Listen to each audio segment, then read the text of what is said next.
પંચમહાલ જિલ્લામાં ઘોગંબા તાલુકાના ચાઠી ગામની પ્રાથમિક શાળામાં સેવા સેતુ કાર્યક્રમનું સફળ આયોજન કરવામાં આવ્યું હતું। કાર્યક્રમમાં મામલતદાર ઘોગંબા તેમજ જિલ્લા પંચાયતના સભ્ય મીનાભાઈ રાઠવા મુખ્ય ઉપસ્થિત રહ્યા હતા।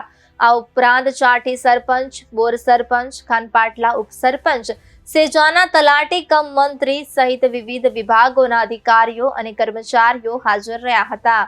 કાર્યક્રમમાં આરોગ્ય વિભાગ, પશુ દવાખાનું, ખેતીવાડી શાખા, મધ્ય ગુજરાત વીજ કંપની, ICDS વિભાગ તથા આંગણવાડી કેન્દ્રોના કાર્યકરો અને હેલ્પરો દ્વારા પોતાના સ્ટોલ લગાવવામાં આવ્યા હતા, જેમાં ગ્રામજનોને વિવિધ સરકારી યોજનાઓ અને સેવાઓ વિશે માહિતી તેમજ લાભ આપવામાં આવ્યો હતો।